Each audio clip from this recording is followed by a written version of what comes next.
Yay. Okay. Well, hello and welcome to the XR AI Pub Crawl. And I am Lisa Payton. If you do not know me, I'm a professor at the University of Oregon. I'm also a marketing consultant and have been working in the immersive marketing space now for over 20 years. And I love these types of community events. I always learn something, and I really enjoy bringing all of us together. As you may know, times are crazy right now. Technology is off the hook, and we're on the hook as marketers to make sure that we're up to speed and using this in a smart way. So we'll talk a little bit more about that today too. So the agenda, I've got our question of the month, which I'll share. So please use chat as much as you want. This is very casual. You can unmute at any time and ask questions. I love that. But if you're not comfortable unmuting and asking your question, you can throw it in chat and I can see it there. So make use of that chat window. Announcements, got some news. Then we were going to hear from Gen City. Then we're going to go, everybody, to the Utah Jazz Experience in Spatial. So if any of my students are here from my XR class that I'm currently teaching down here in Eugene, it is Spatial Week next week, and you're going to get a beautiful preview of that. And the link, so all the show note links are in chat for you, but you can go and start futzing around in there if you so desire. And then we're going to do an after party today, a new segment. So last time we had a new member meet and greet that I thought was super awesome. So we'll go a little over today. And if you're new to our community, I'd love for you to stick around and do a meet and greet after the crawl. So that's the agenda for today. Yes, and so just to get you thinking, if you're new, I would love to learn about you. I would love to hear more about your role, why you're interested in emerging tech, and how we can best support you. All right, chat question of the month. Which sport shows the most potential to leverage XR and why, and AI and why? So if you've had immersive sports activations that you've participated in, I'd love to hear that. And I'd love to hear your thoughts on where you think this technology is really working for brands and why. So chat question of the month, and my answer is tennis, and I'll throw that in when I have a moment to breathe. Okay, let's go through some hot button announcements. Number one, AWE, it's only 2 months away. I know Nathan is here. Nathan, do you want to share anything exciting? I know the agenda is live, so that's exciting. And I've got the link to the updated agenda for the conference. I've been going to this for a long, long time. The pub crawl went last year. We had an amazing time, and I'm so excited to bring us together this year. And Nathan, feel free to Oh, share. hey Lisa. I'm multitasking as I'm listening, so I'm not going to join on camera right this minute. The two big announcements that everybody should know about Augmented World Expo this week are next week on Wednesday, we're hosting a grand unveiling of a new institution recognizing the contributions of pioneers in XR, AR, VR, spatial computing, etc., on a LinkedIn Live on 4/24/24. I believe it's 9 p.m. Pacific time. So please join that LinkedIn Live and learn all about this cool new project. And then early bird tickets for Augmented World Expo USA are ending on May 9. So there's just a little less than 3 weeks to save up to $500 on a 3-day pass. And there are now student passes, 1-day passes, 2-day passes, others available there. So Awesome. don't miss out on those deals. Please and thanks. Awesome, Nathan. Thank you for that. That's super exciting that we're going to be honoring some of those that have gone before. I love that. And I'll be looking forward to that announcement. I'm sure it's going to be something really cool. And then just to add on to what Nathan said, I'm working closely with the organizers there, and we have a tentative schedule. This is subject to change, but I wanted to get it on everyone's radar. So last year, if you joined us, you know that the preview of the show floor was by far and away, I feel, the most valuable thing that I did the entire time I was there. We had an amazing time. So we're going to do that again. Hopefully it'll be the XR Pub Crawl VIP show floor. And what happens is we curate that show floor through the lens of marketing and communications. And we really choose the vendors that we think marketers would be most interested in seeing. So it's a curated experience before the show floor opens, so we don't have to wait in line to use all the technology. And that is tentatively scheduled for Tuesday, the morning of the 18th from 9 to about 11 a.m. So stay tuned for that, or just put that on your calendar now. And then the XR Pub Crawl VIP networking dinner will be that evening between about 5 and 7 before the Zap Bar networking party. Any questions on any of that? I know many of you were there from last year. I know Claire, you joined us, and looking forward to hopefully seeing you again. And all of you that Nathan really gave us an amazing time last year. So thank you, Nathan, again for all the work you put into that. All right, well, this is our time to come together, our annual time. So come if you can. We'd love to have you join. The AI Marketing Revolution Challenge, everyone. This is my hands-on tutorials. People ask me this stuff all the time, about how am I using this in marketing? And this is really just a list of, quick hit tutorials that tell you exactly that. So join in, super gritty and practical tips you can use today, and super fun to make. At least I like making them. My newsletter, that's the other resource, much of the news that I go over today. And then, of course, the on-demand versions of these events I feature in the newsletter. So sign up for that if you are interested in getting more of my perspective on the industry. And my favorite, so we have two featured friends today, because last month it was Dave Ackerson, and he wasn't here. He was skiing with his daughter. Is Dave here today by any chance? No. Well, Dave has missed his opportunity. He's missed his opportunity. Thank you. But I do believe that Kelly, who is this month's featured friend, Kelly Wade, from Florida's Natural, I met her through Billie Goldman. No surprise. Billie is the world's best connector. And Kelly actually came in and worked with my students, and we did a campaign for her brand that was it was such an amazing experience for me and the students. So Kelly, I'd love for you to if you want to introduce yourself to the group, we'd love to hear from you. Hi, everyone. Happy to put faces and names. I'm usually incognito. So I am the director of marketing for Florida's Natural brand. So orange juice is probably what you know. We also have lemonades, and that was the segment that Lisa's students did a very good job with on promoting to younger consumers.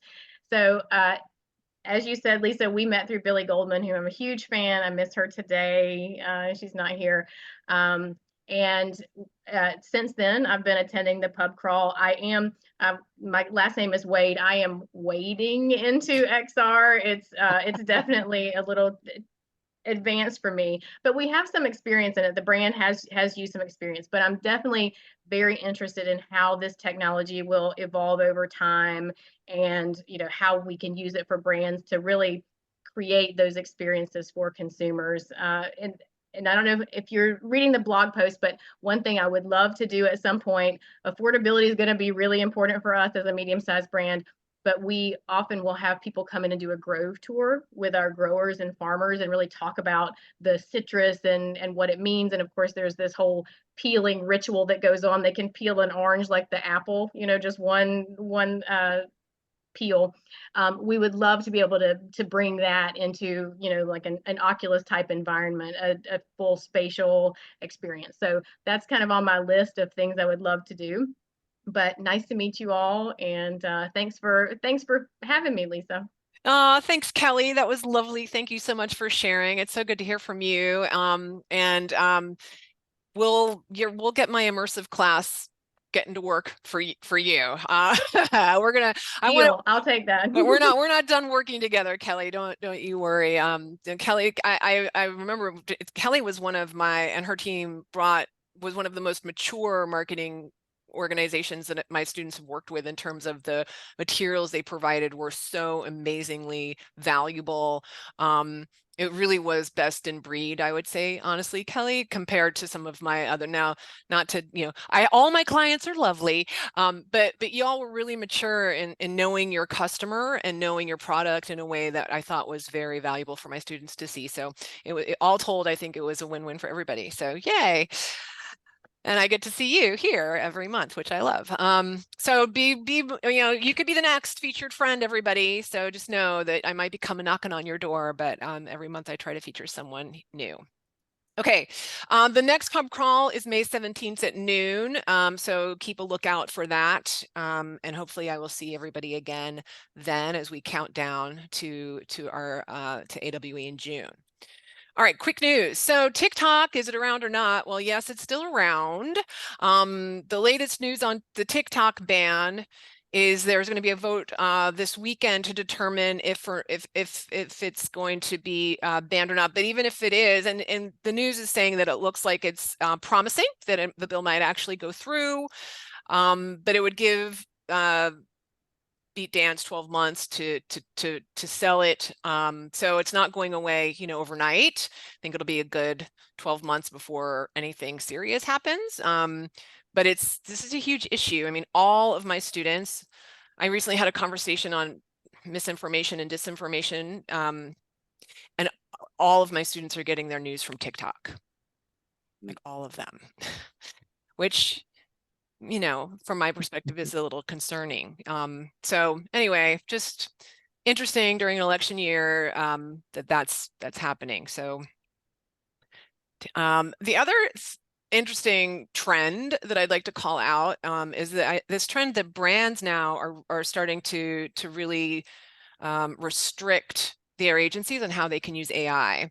And this was a really interesting post. And again, all these links to the posts are in the show notes, so you can dive in and read more. I'm just kind of teasing out some of the highlights. But the key thing to know here is that more and more contracts are being written with the brand dictating how the agency can actually use AI. In some extreme cases, they're saying that any use of AI across the board has to be confirmed or vetted or approved by the brand. And I think that's in my view, that errs on the side of being a little too cautious. I mean, yes, generative AI, but we've been using AI to analyze and run campaigns for years and years and years. So that type of technology, it doesn't make any sense to write into a contract like that, as I think it would really hamstring your agency in a way that wouldn't serve you. But as the experts say in the ad, it's really about figuring out where the risk is. And I think the primary risk, according to the article, is they want to make sure that their proprietary data doesn't get put into that AI knowledge machine so that others, like competitors, can use it somehow, is one of the fears. So the article indicates that many agencies are opting to create these walled gardens where they are promising their brand clients that they're not going to be exposing their data to an open AI system. Does anybody have thoughts or want to share? I mean, when I read this article, it made me wonder what mechanism are the agencies using to hold up on that promise of the walled garden approach? I don't know if anyone has a thought on that. Yeah, go for it. I see a hand up. Hi. Hi. Yeah, so what's really interesting, I didn't expect this. We've had 4 master services agreements come back, 2 from existing clients and 2 from new clients with AI exclusive red lines in them. And the one concerning one is that companies that have created AI assets are realizing that they may be liable. So one of them that came back actually had a clause in it, even if they hand us AI generated assets and we produce something with it, they say that's our responsibility.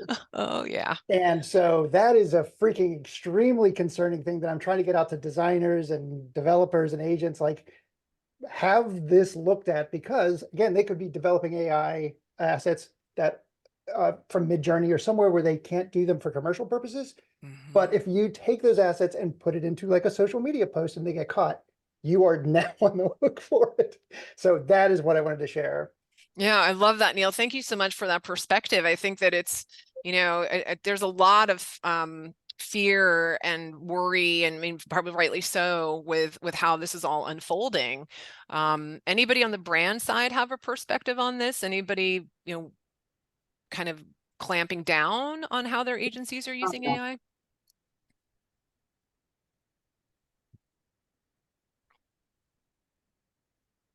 Well, yeah, go for it. Someone want to share? This is Victor. I just want to say, I'm not part.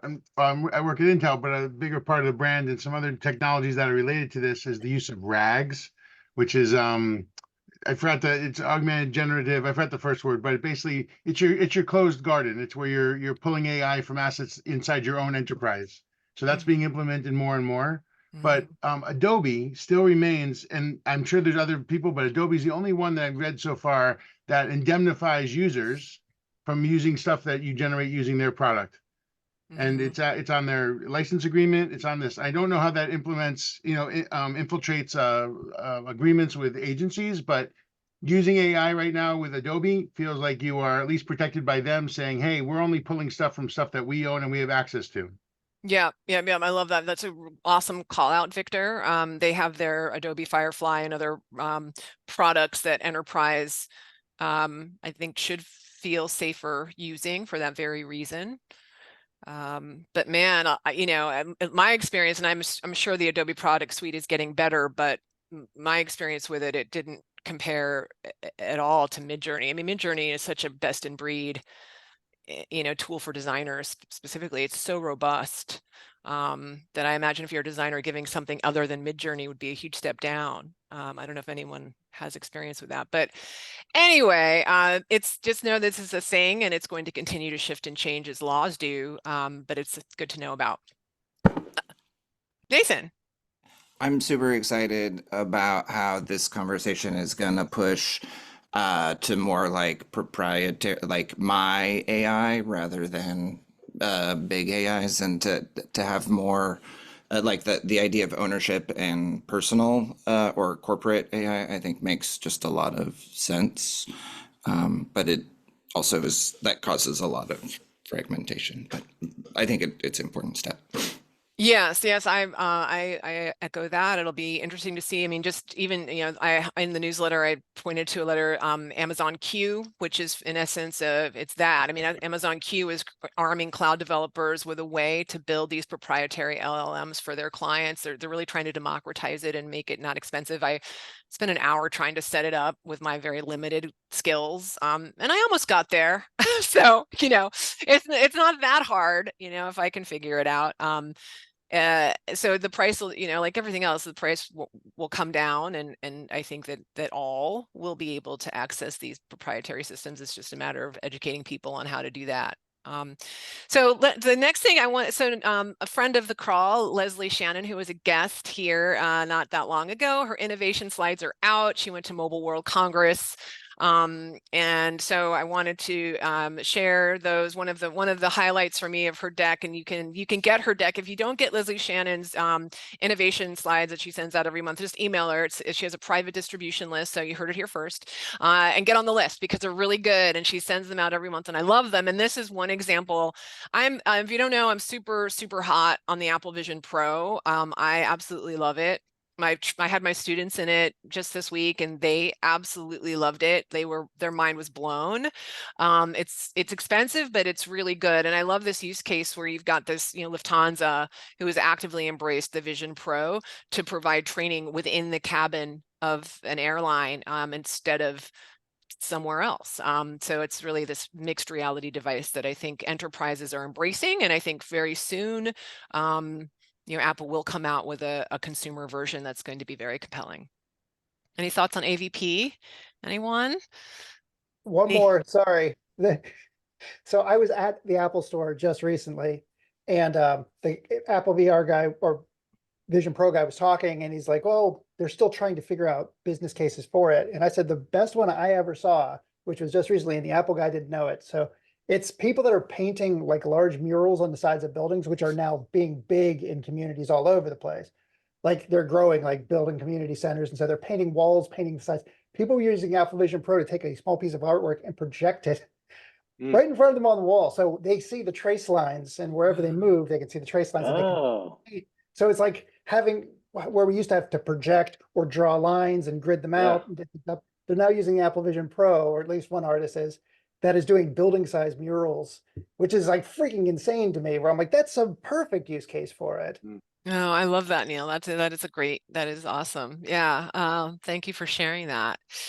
And I want to get, so couple more things I want to get to, or time, where does the time go? So Google just released this awesome prompting guide. The link to download it is in chat. Highly recommend you get it. They have a whole section on how the CMO can use prompts, and then they've got also part of the guide talks about different marketing roles. So there's a lot of marketing goodness in this new guide that Google just created. Of course, it's geared toward Gemini, but you could also, it's just beautiful prompting 101 and different ways to use it in marketing. So get it. I couldn't talk, it's very, very valuable. But what you're seeing, this is me, I was playing around with some of the prompts in Google Gemini, and these are some of the logos that it made for me in like 2 minutes. So yes, Google Gemini makes logos, and I kind of like, I think this one's pretty damn good. I mean, they're, anyway, it's fun. I had some fun playing with that today. So get the guide and start, Gemini is pretty compelling, and it's one that I would say is right up there with Chat GPT, and it's just getting better and better. Okay, and then finally, my latest article is all about my short list of AI tools that I actually paid for. People ask me about this all the time, and I'm not affiliated with any of these tools, but you can go and read more about it and my thinking. But ultimately, this chart on the right that I made using a GPT, which took me way too long, and it didn't turn out very well. Frankly, I could have made something better in less time, but I wanted to use the GPT to make my diagram, because why not? And it came up with this thing, but hopefully you can, but at the end of the day, the short story is the red line, right? It's like, here we have our LLM, whether it be a Gemini or a Chat GPT. We've got these third-party marketing apps that overlay, and then we've got a end user. I'm a huge proponent right now of just cutting out the middleman. And that basically is what my whole article is about. It's like, takes the red line approach. Don't let anyone stand between you and your LLM. We all have to learn how to use them. And this just, obscures it, and the outcomes aren't nearly as good in my experience. So anyway, it's a fun article if you're into tools and want to learn more about some of the tools that are out there. Okay, yay, I made it through.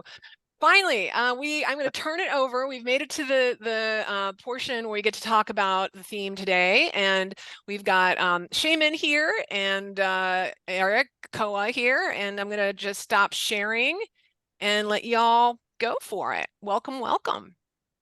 Well, all right.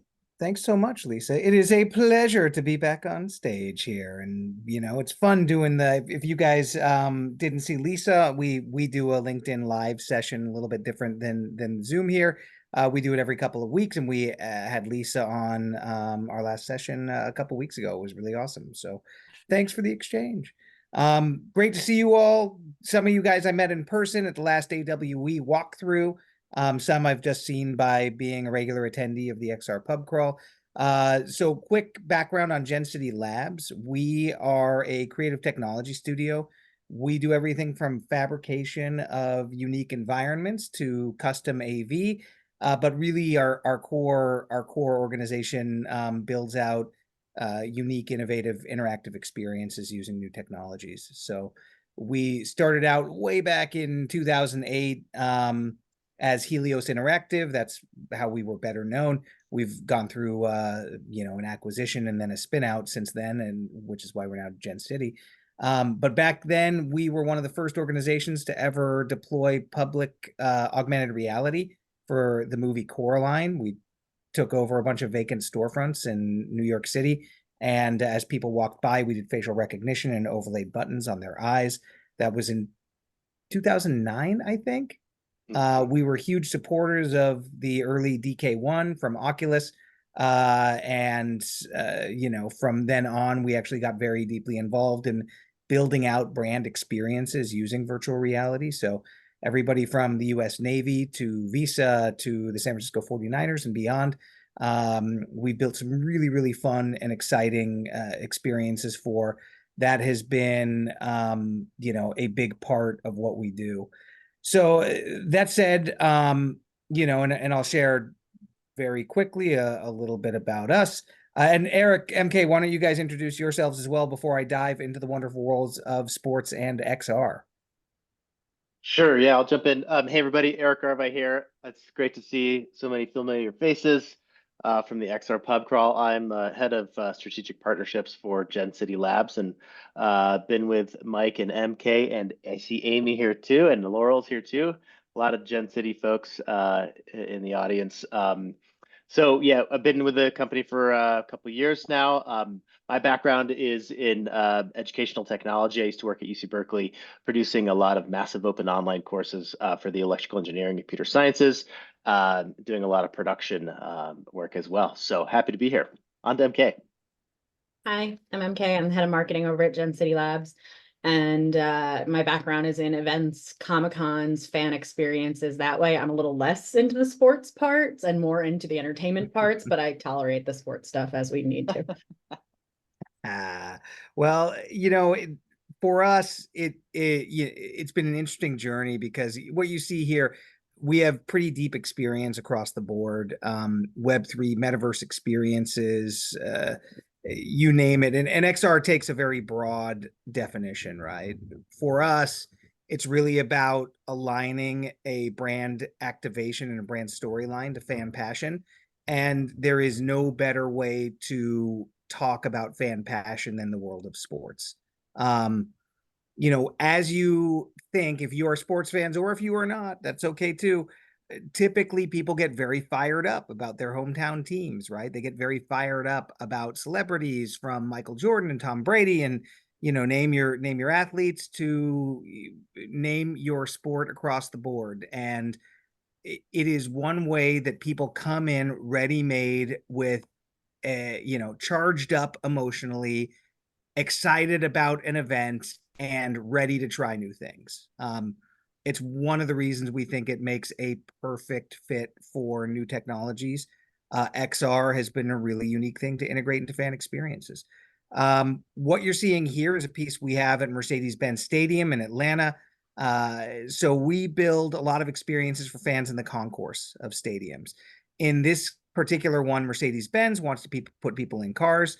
So for them, we'd actually place them in a vehicle, and then magically, via augmented reality, Matt Ryan would show up next to them and start interacting with them. And then they'd take a picture of themselves driving in a Mercedes with Matt Ryan. Really, really fun experience, really, really unique and different. And when you think about, and I know a lot of us think about XR as using a device, right? I'm using my mobile phone, I'm in a headset, I'm in an Apple Vision Pro, I'm in a VR headset. A lot of what we do is try to bring that digital experience into the physical world, because it does work both ways, and that can be a really powerful way to enhance in real life activation. So, whether it be a gesture-based game, that's the picture you see in the right there, or whether it be, a virtual celebrity meet and greet like we did with Matt Ryan there. We've got a ton of different ways that we can interact with people, and we think that it really brings something special to the table. It brings an elevated experience. It helps brands connect more deeply with their consumers, and it's been honestly one of the most successful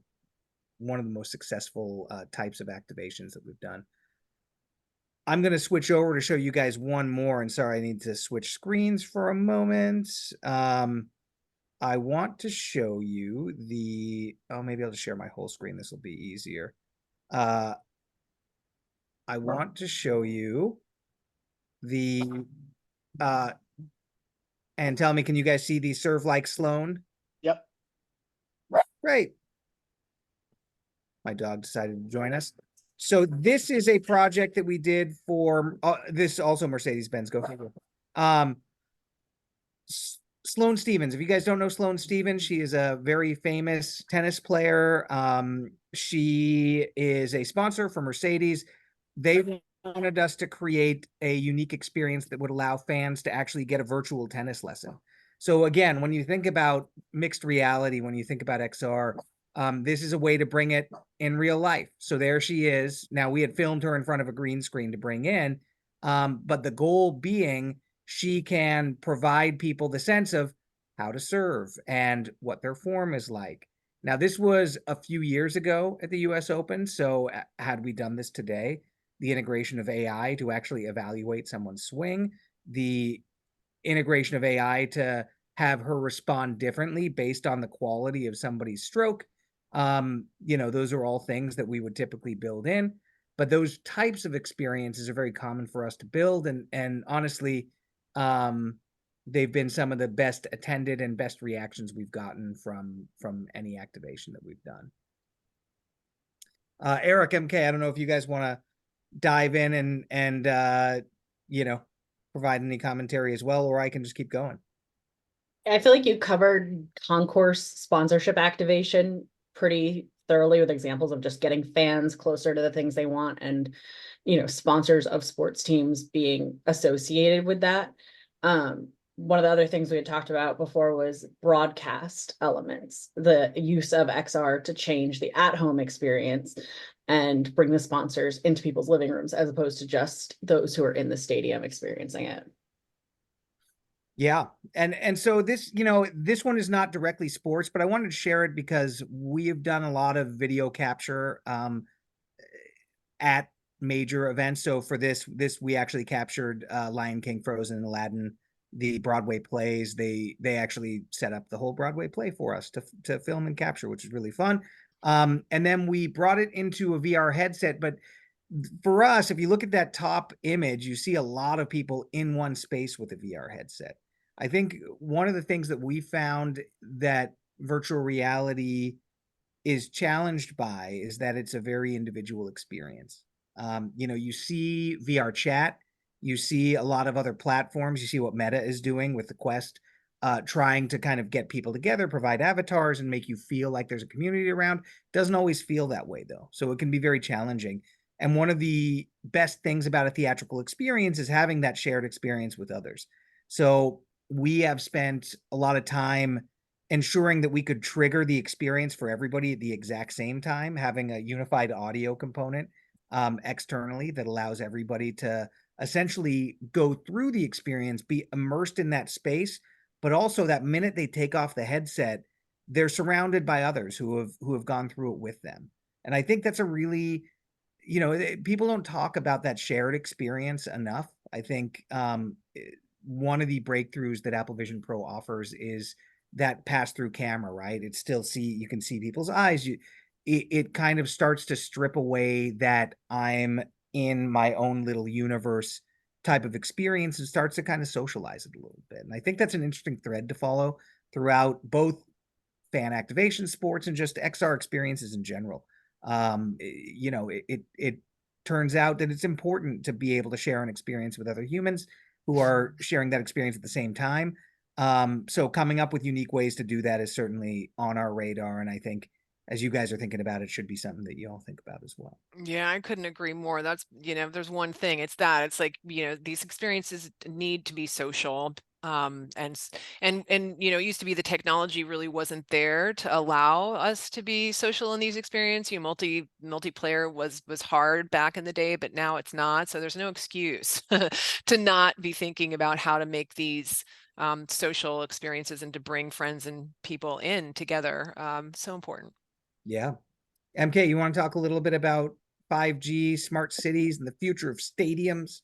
Yeah, I think this one's interesting. We were going to skip it, and then I stood up for it because it's an example of a B2B brand tapping into sports enthusiasm as a way to relate to their business. So obviously 5G doesn't directly have a relationship to sports, but it's a hard story to tell, right? It's not something tangible. It's not like you could demo it before it was existing, but we had to pave the way for like what the future would look like. And this was an application of it. So I think sports can tell a really interactive story. It can be the vehicle to deliver a message on the B2B level, even outside of a stadium and stuff. So we were kind of using those like fanatic team and league based activations as a starting point. And I think this is super interesting from the just relatability to any human in any context as a narrative. Good one. And we do see a lot of enterprise applications as well. I know very, very often we can get very focused on consumer. but man, the opportunity for a business to communicate their value proposition in unique ways. We do a ton of XR in the B2B space, and that is it's been a super interesting medium to be able to tell those stories. We are doing some work with some consulting agencies right now that are working with either large municipalities or countries, right? And they're pitching services to countries and using virtual reality to help tell that story. So you think about the impact you can have in unique ways for different stories, right? And that's there are some pretty cool options there.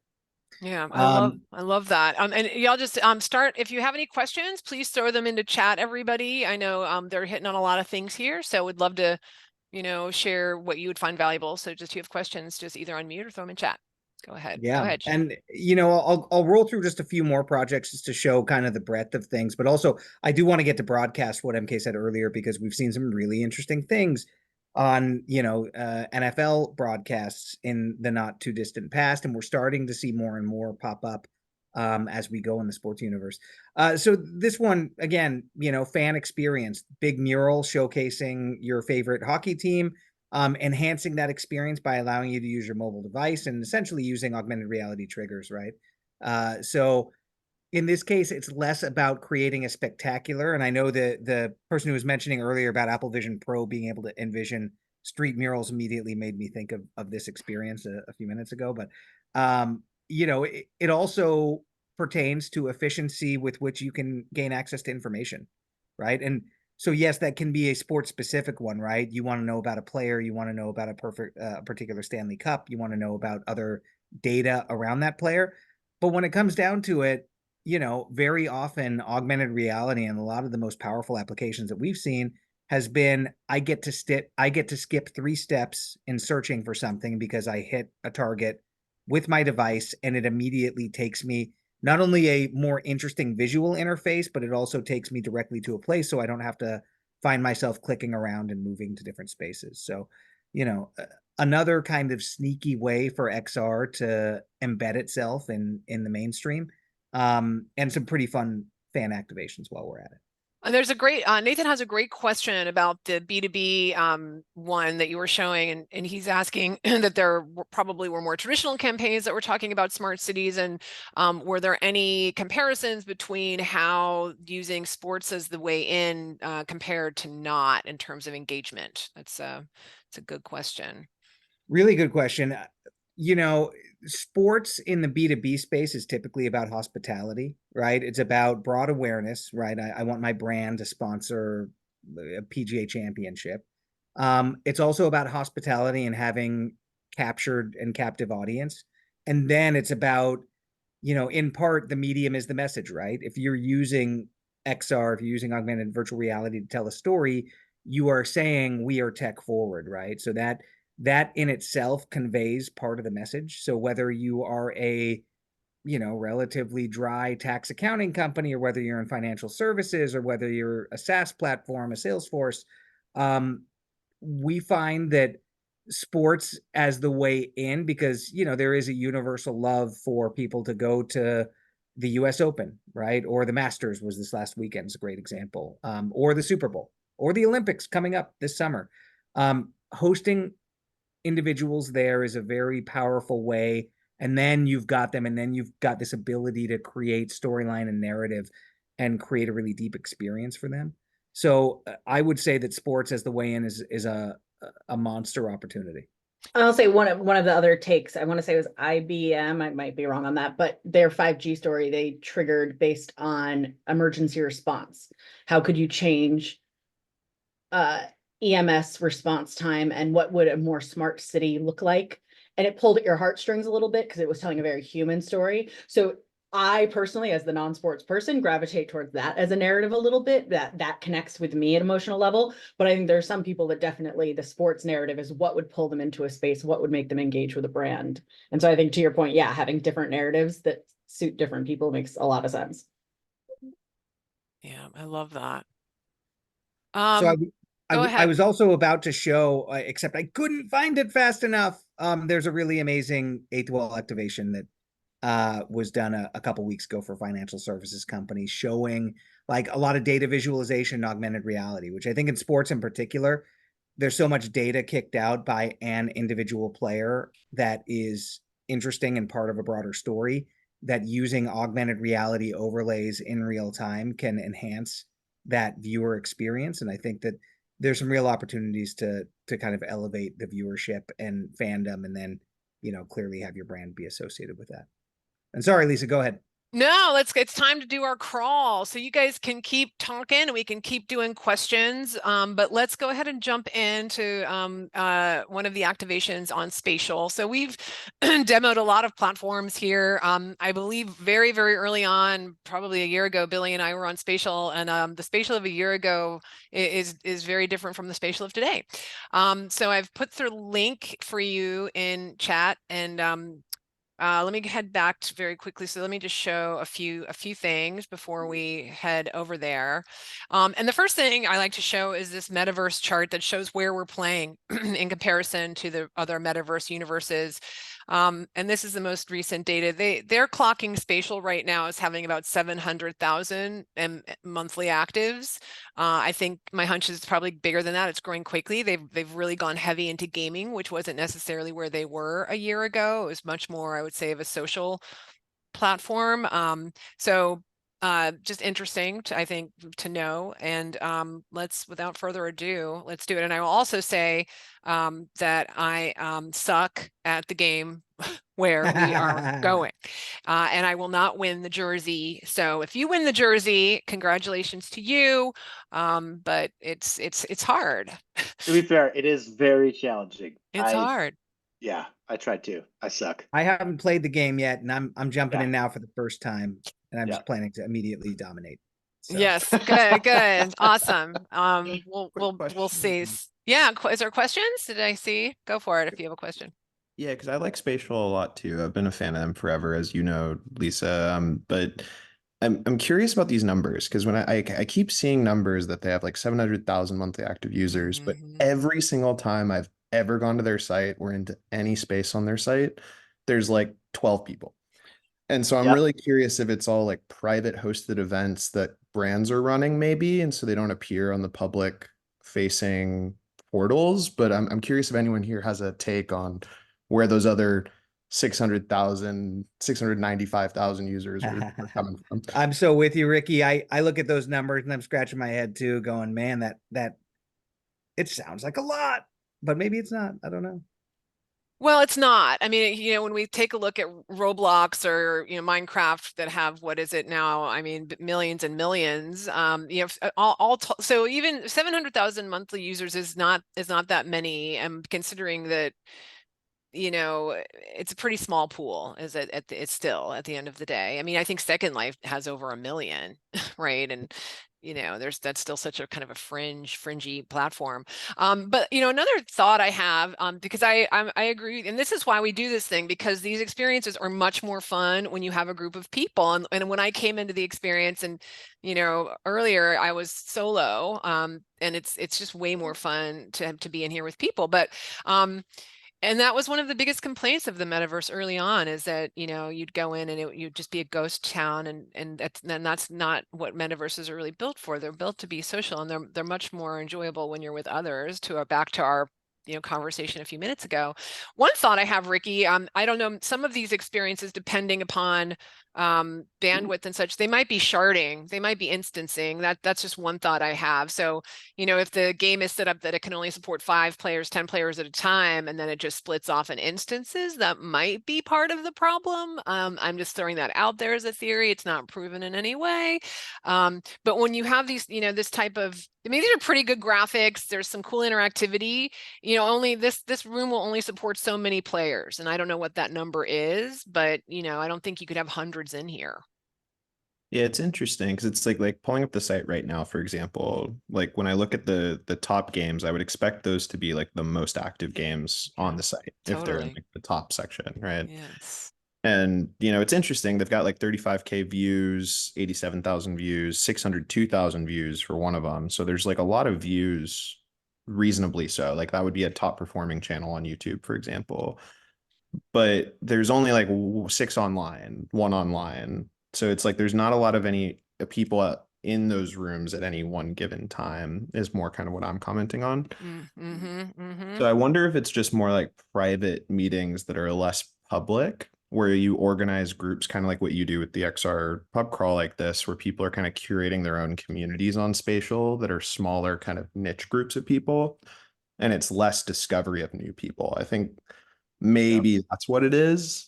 It has to be. I'm not There's no sure. possible way that it's anything other than them aggregating all the private and public spaces. Because even the like top leader, the top spaces on spatial.io, like you said earlier, that just those numbers don't add up. So yeah.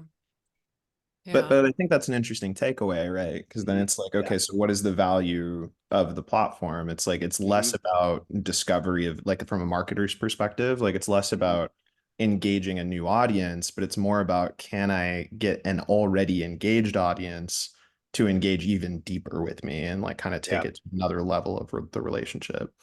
Yeah, exactly, Ricky. And if if you were trying to do something that's going to scale where you like I call it the foot traffic effect, then you would definitely be building this thing in Roblox. I mean, that's where you go to get the foot if that's the right age group for your brand. I mean, and more brands are targeting that younger demo that are in, spending so much money in Roblox. So it is really interesting. I saw the Fortnite session at South by where they were talking about their plans to expand the universe and creator tools and everything else. And they're doing a great job of expanding their audience, right? They created a really compelling game and brought in, hundreds of millions of players. And now they are allowing that creativity. Now they're creating their metaverse after the fact, right? So I mean, I think Ricky, to your point, I think we have an answer as to chicken and egg, right? You kind of have to build the compelling thing that draws the audience first before you metaverse it and before you create those things. Because if you create the metaverse first and hope people show up, we've seen with Sandbox, right? We've seen with Decentraland. Totally, that there is a big struggle to drive traffic without having the purpose. So I saw Nathan had an interesting comment about them grouping by geo. So maybe it's like based on my location of my IP address, I'm only seeing the people live in servers geographically near me. That's a really interesting point. And I've got kind of a funny story about that. And then I've got to hop off in a second. I was playing 2K with my friend. I play a lot of 2K. That's like my one video game, my guilty pleasure is virtual basketball. And he's on Xbox, I'm on PS5. The new game's supposed to be cross-platform, but we can't add each other as friends because it's not in the PS5 friends list or the Xbox friends list. So we can't start a game together and we don't know how to do it. So we just counted down from 3 and then hopped into their open world and just hoped we'd be in the same server of like 100 users. It worked. And we literally found each other in the metaverse. We teleported into a server. Our avatars moved physically in that server and found each other in that 3D space. And then we added each other as friends and could start a game together. I love it. Pretty fun little just like metaverse moment of exploring the 2K universe. Awesome, Ricky. I love that. So you're always in you're always in it, which I think is one of the reasons that you are such a valuable you're just so valuable to the industry because you really, are out there in these platforms and know them so well. So thank you for sharing that. So this is a build that really captivates me. I know it's not sports related, but it's fan related. It's this Cultureverse quest. It's by Walmart, so it's a huge brand. And it's really engaging actually and really cool. So it's one that I just stumbled upon the other day that I highly recommend if you're a brand marketer looking to understand how Walmart leverages fandom. In this case, it's music and such. They did an amazing job with this one. Anybody else been in this one or heard of it or know about it? I think it looks good though. Yeah, I think it might be pretty new. But anyway, so it's fun because we haven't talked about metaverse wearables and flexing your sports affinities and stuff, what brands you wear digitally to express yourself. Oh yeah. And y'all, I mean, I'm wearing my Hugo Boss. Like, okay, so here's one thing. I might wear that jersey. If they actually made the game easy enough for me to get the jersey, I might actually wear it. I don't know, maybe not. But the Hugo Boss suit that I got doing my quest, I wear it all the time. This is it. I friggin' love it, right? I mean, many of my students and I all got our beautiful, it was part of their spring collection. Could never afford it in real life for the $20,000, but I can wear it like I'm literally doing it. I'm rocking it and I love it. So brands, I think the smart brands like Gucci and fashion particularly, MK, to your point, are really embracing this idea of getting these kids hooked on their digital goods. And my colleague Olivier, who's worked in luxury for years and years, is convinced, and I agree with him, that eventually sale of digital goods will eclipse real goods, real physical goods. That will happen. So guess what? You might as well get ahead of the curve and start throwing your shit out there, because why not? Anyway, it's fascinating. Avatar psychology is one of my passions that someday when I grow up, I want to be an avatar psychologist. So there's that. Any other questions? We've got, where does the time go? We've got 3 minutes. This has been an amazing show. Any other questions? Anything else anybody wants to share? Final words. I'll go over to Jen City. Final words. You get the last 3 minutes, y'all. What do you got? Oh man. I guess, I will say we didn't touch on broadcast, but like if anybody saw Disney doing the Toy Story NFL game, they literally took a live broadcast of an NFL game and they made it fully animated. So there is no live shots of players, but they had, Woody dropping back to throw a pass, and very impressive live in real time conversion of what on one channel, I was watching on multiple channels, right, to see how it rolled out, had all sorts of challenges, was a little wonky. Every now and then somebody would run off in a direction that no player would ever run off in, but very impressive. And if you're watching Nickelodeon and Nickelodeon simulcast, they do slime. They actually show the actual teams, but they do a ton of augmented reality overlays. It looks like Nathan liked that more than the main broadcast. Yeah, That was the it's only. great. We just watched the SpongeBob broadcast. It was. We stopped watching professional sports when I had kids because I didn't want to show them GoDaddy and Coors ads. And so having a sports channel that I could show them that was like native to things that they understood and like wasn't so full of stats. It was like content that was actually targeted to a younger audience. It made total sense. It was all this great like explaining football. That was like yeah. Is there a video? Can someone share a link to a video of that or what that? I would love to see that. Because an image is worth 1,000 words. I can't even really picture what that looks like, but I'd love to see it.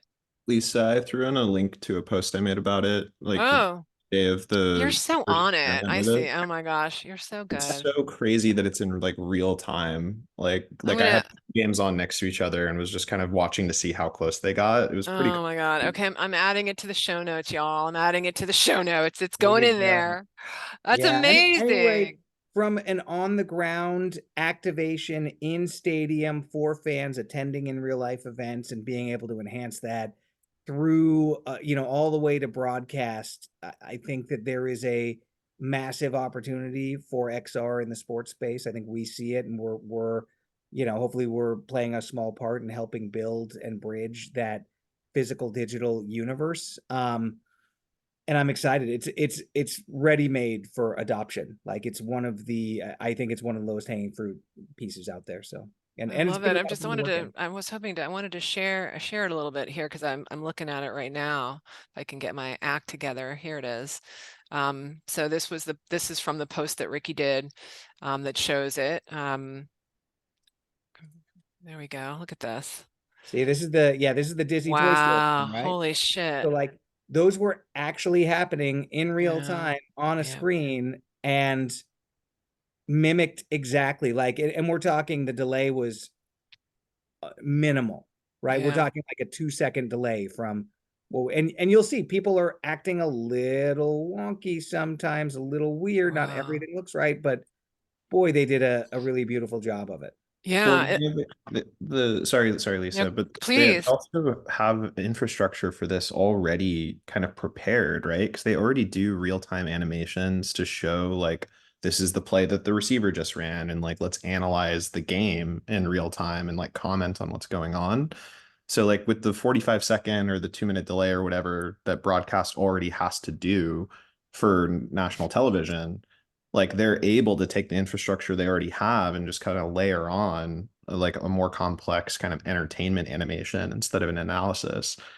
So it makes a ton of sense. I think the NHL experimented with something kind of like this too. I think that it's cool to see sports with more complex human movements taking this approach and like finding a use case that's really real for it, like engaging a younger audience. Because personally, I thought this was like 10 to 15 years away. I thought it was going to be like golf and baseball and like all the sports that had way less complex movements. And it's just like a ball moving from one place to another. But this is really, really exciting. Yeah, it's super, super cool.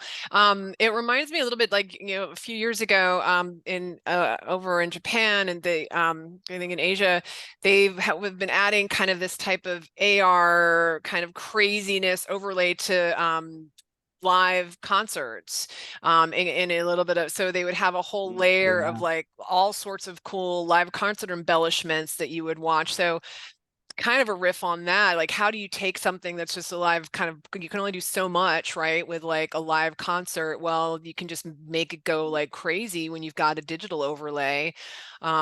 So yeah, I mean this is absolutely the future of entertainment without a doubt, in my mind, and I love that example. I mean, it actually makes football sort of slightly palatable for me. Wow. Slightly. Couldn't resist jamming one in there. Had to Way to go. Way to go.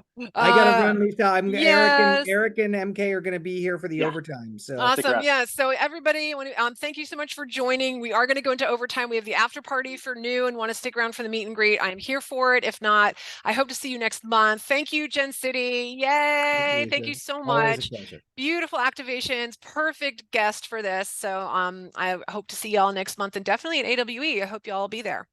Right on. Appreciate Take it. good care. Thanks.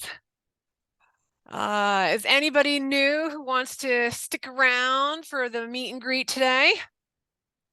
Neil. Yeah, Neil. Cool. Talk to us. I know you were very vocal today. How'd you hear about us and what's your deal?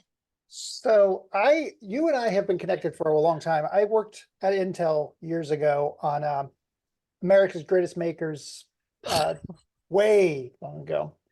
But I've been in the games industry 20 something years. So here's the crazy thing. This thing was invited to the National Sports Forum to talk because I'm an athlete. You can see it. I am ripped under this thing. Yeah, yeah. But I did during the lockdowns, Major League Baseball just basically stopped playing games, but all minor leaguers stopped getting paid. And so charitable organizations were trying to figure out how do we get them paid. And one of the ways, they were all streaming on Twitch. They were all playing games on Twitch. So what we were doing is connecting minor leaguers to major league players. And that kind of spilled out because football was experiencing the same thing. So we were connecting minor league baseball players to games with football players. So that was kind of how I was merging those two worlds. But the biggest challenge for sports is like this generational divide that is happening. Like they're like, we need to put butts in seats, but COVID and all that stuff, we can't worry about it. But the biggest challenge is like the dip, baseball exclusively. But if you're going from baseball from like 1970 to 1990, the drop is like 50% of like the generational pass down. Then the 90s was pretty decent for baseball. And then after Little League got decimated because they privatized it and the interest in the league went down, now the generational break is another like 60%. Like their generational traction between grandfather to father to child is 80% reduced. So they're like, how do we do it? And so I came in to kind of talk about like, here's activations you can do. All of this stuff that you're showing is exactly what they need to do. And video games, unfortunately, that was most people's entry. Lisa, I have a great video. I am so sorry I don't want to. No, this time is for you. It's for new members. I love it. I have a video called How Madden is Destroying the NFL, How John Madden Football is Destroying the NFL. actively, because the licensing agreement with the NFL, they've only made one football title. Back in the 90s, early 2000s, there were like 15 garbage football titles, but there were multiple. The You chance better of not a be talking child about playing a Tecmo Bowl, game, Neil. huh? I was just kidding. I said you better not be talking smack about Tecmo Bowl No, on the NES. not at all, not at all. No, there were great games out there too. Those were Yeah. awesome. But again, that's the thing. Everybody had their own experience. Like Yeah. Tecmo Bowl players freaking love that anime kind of style. Like there was Oh man. people that were playing these games and like having their own experiences. And like there were 2K against EA, against freaking Right. Acclaim, Yeah. whatever. But now that there's one title and there's no competition, what happens is people are like, I'll just pass on it. And for the last 20 years, is that right?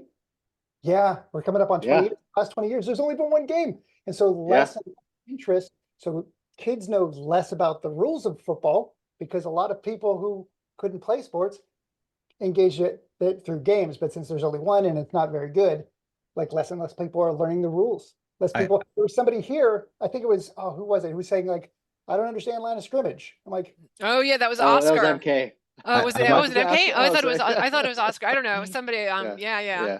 And so games used to teach people the rules and make it accessible. And baseball is completely messed up right now because they privatized baseball back in the 90s. But the challenge is like it became less accessible. So what people would do is like, oh, I can play video games. I can learn the rules of the game because kids don't want to look stupid when they're playing a sport. But now trying to get 9 kids who have 9 baseball gloves. I'm sorry, 18, because you need 2 teams. Good luck with that. Baseball's like, there's no baseball anymore because no one can afford it. No one understands how to play it. So that's what's happening with all sports. So how do you bridge that gap? And it's this kind of stuff, these kind of activations where people are like, well, that's really interesting. Well, I love the look of that. I love how that plays out. I'm starting to understand the rules of it, kind of pulls them back. But major sports are really going to have to take a vested interest in these new techs. Because if they well, don't, and I'm going to pile, and they're not the only sports events aren't the only industry where this is happening. I recently was working with the Oscars, for example, and kids don't give a shit about the Oscars anymore either. There are brands that frankly are just aging out, and part of the reason is, and when you think about sports, they have to change their image to actually get the kids, aligned with the values of the game. I mean, it's more than, yes, everything you've said is true, but the brand itself has to change. It's outdated. Just like Nathan was saying, the Coors ads and the cheerleaders. I mean, that shit is gone. Like that stuff is, why is that even a thing anymore? Like he doesn't want his kids watching that shit. And so that I think is the larger crux of it, are these traditional older brands that they're young or just dropping like hot, like fly, like your point. And they're, the Oscars was under the same thing, like and that was a huge issue. The viewership was way, way down. And then we can add on top of it, all the kids have now like, 5,000 different things they can watch it, so there's this proliferation of all sorts of things that they watch, that they love, that is more aligned with their values and what they care about. What does baseball offer them anymore? So anyway, it's a complicated thing, but I think lots of brands are struggling with that, Neil, to your point. And this Toy Story activation is one. It's brilliant and I love it. It's very innovative.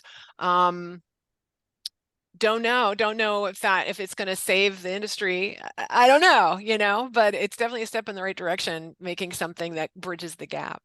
MK, you are like on point. First off, you like my stuff. Second off, Savannah Bananas are the future, hands down, and nobody sees it. I cannot believe. So it's sports entertainment. It's WWE in like. But no one says that about the Harlem Globetrotters. No one was ever like, that solved a problem. Like there's a total fan focus in that whole franchise, and the way they're building it is a completely different model somehow than what other sports have implemented. So I think I have an answer. I think I have an answer to that exact point that MK was just bringing up, because it is different, right? So I think that Mark Cuban has a great thing where he talks about what's different about like basketball versus football. Football is much slower paced, and their viewership is almost exclusively on television. Cable pretty much only exists today still because of football and baseball and golf. Like that's the only, like it's older demographics watching, and then you get like 3 highlights a game that make it to TikTok and Instagram. Basketball, Basketball's got an 80 game season where there's 50 highlight clips every single game that just get blasted out over social media. So their television numbers are all-time lows compared to all these other sports. But the reason all their teams are worth $7 billion a piece now and they're like kind of skyrocketing in value is because on social media in this faster paced marketing world that we're in now, basketball is a very exciting sport and it gets way more views on TikTok and Instagram and deeper into the culture. And it's part of why games like 2K take off more than something like Madden and ends up getting a bigger community built around it and people willing to spend more time in the game. And so I think it's like things like baseball need stuff like the Savannah Bananas. They need to be shaken up. They need a Harlem Globetrotter style kind of entertainment thrown into it versus something like basketball has more of a standalone value. And it's the opposite. The All-Star game has like no value. Like nobody cares about the All-Star game and the dunk contest and things like that because there's enough excitement in the sport already without the gimmick piece of it. There's so many perils to lifestyle in the culture of basketball and stuff that no one's really going, hey, baseball player, tell me about your diet more, or tell me about who you're dating. Like, I think obviously the answer to everything is have Taylor Swift date someone in the league. Yeah, there you go. Completely.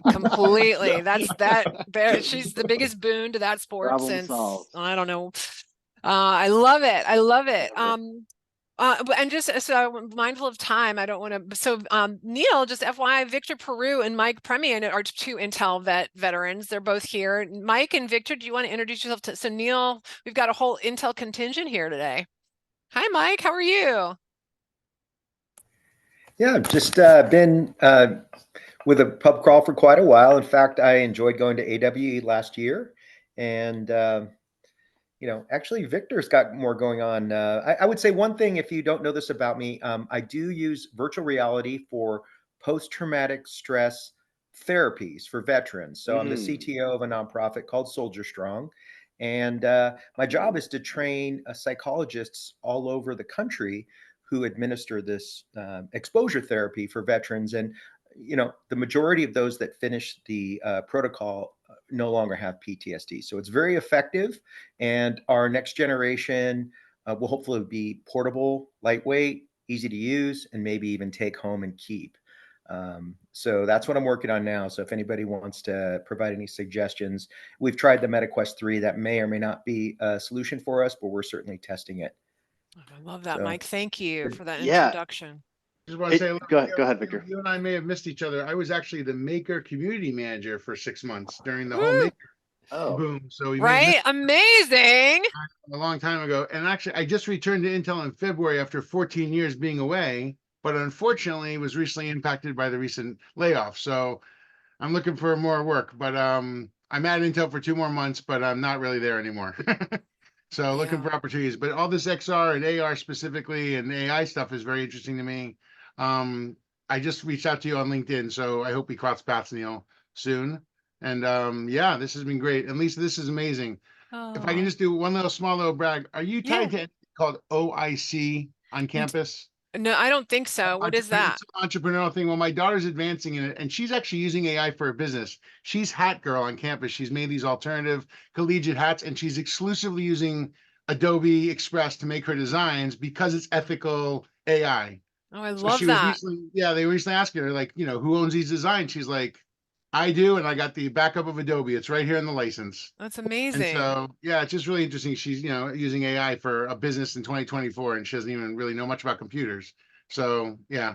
And she's in the School of Journalism, but you haven't crossed paths yet. No, will you come? I would love an email intro, Victor, if you have a I will moment. certainly do that. Yeah. We should If you meet. see the hat with the duck on it, that's a mallard duck. It says Oregon. That's Lila. I want one. I want get you one. one. I'll Oh get my you gosh, one. I'm I'll get you okay. one. Hook me up with her. I would love to meet her for coffee Yeah. and learn more about that. We'd love to meet Maybe you. she could come in and speak to my students. Like that would be She's a amazing. sophomore. She's got plenty of time. Not a lot of knowledge yet, but she's learning. Okay. All right. Well, good. She's an up and comer, taking Yeah. after her dad. I love that. But great meeting all of you. And this Yes. is really, I just want to say that Intel is involved. This is the last year of the Intel sponsorship of the Olympics. They're claiming a lot of AI stuff. I posted an article on the chat. You'll see a lot more about it. Not everything is exactly AI to its max, but I mean, this AI everywhere thing is pushing them into all these different directions.